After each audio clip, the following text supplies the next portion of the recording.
Hello, this is Gareth from Creative Conners. In this short video, we're going to look at the new stage model viewer in Spikemark. I have two motors created here, and they are shown in the stage model right now, one on top of the other. This is the default position for motors when they're first created in Spikemark. I want to take these two motors and make one of them into an elevator and the other one into a deck winch. Let's rename these so we don't forget which one we're working with. We'll make motor 1 the deck winch, and motor 2 will become our elevator.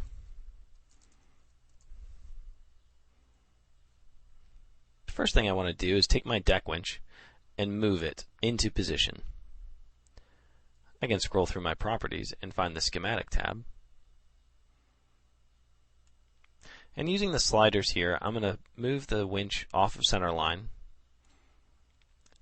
and then back from plaster line as well. These numbers can be edited directly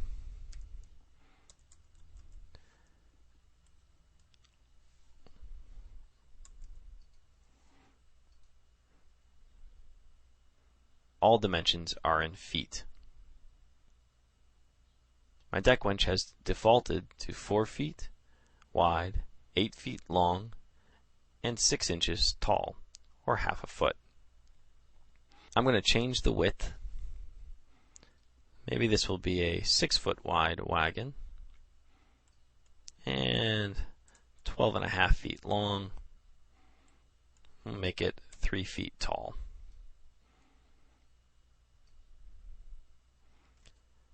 And actually, right now, 0 position is set up on stage right. And I want 0 position to be on stage left. To achieve this, I'm going to go ahead and rotate along the y-axis. We'll punch in a precise number here of 180 degrees. And now I've got to change my distance from center line as well to drag it back across the stage. There we go. That looks better. To make my elevator, I'm going to select it. And I'm going to drag it back from plaster line a bit. And then I want to rotate it up.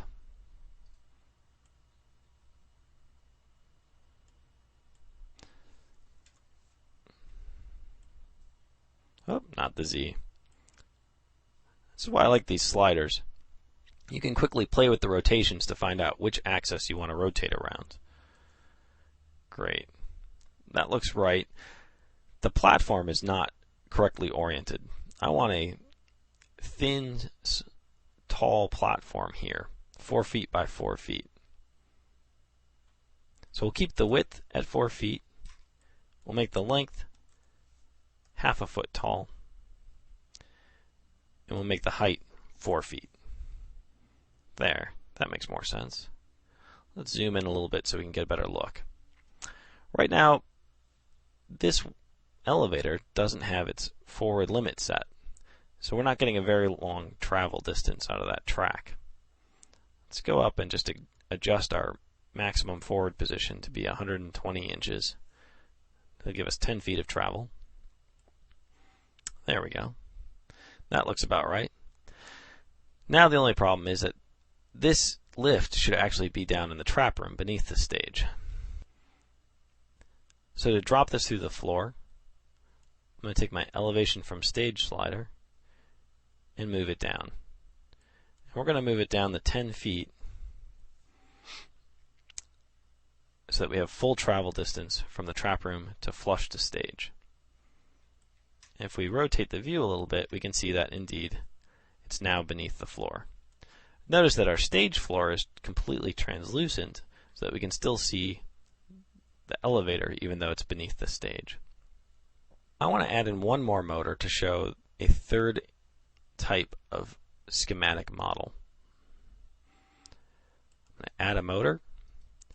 Let's call this one Turntable.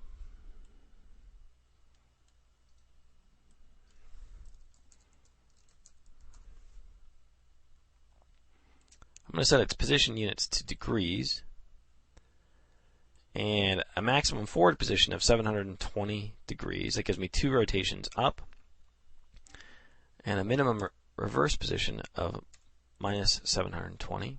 The scaling factor is defaulted to 1. We're going to leave it at 1 for now because I don't actually know what my real scaling factor should be. We can set that up later.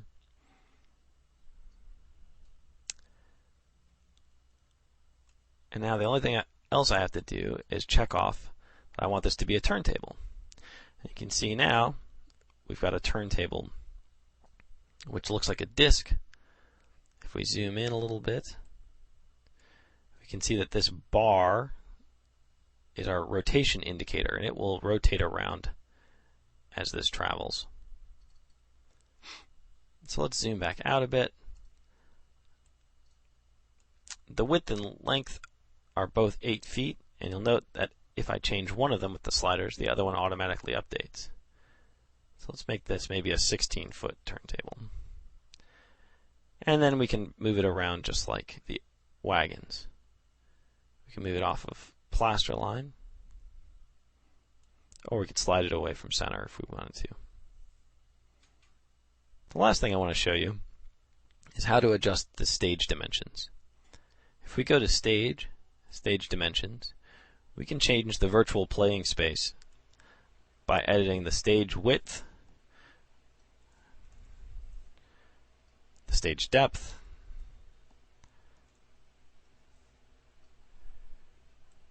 and the stage thickness.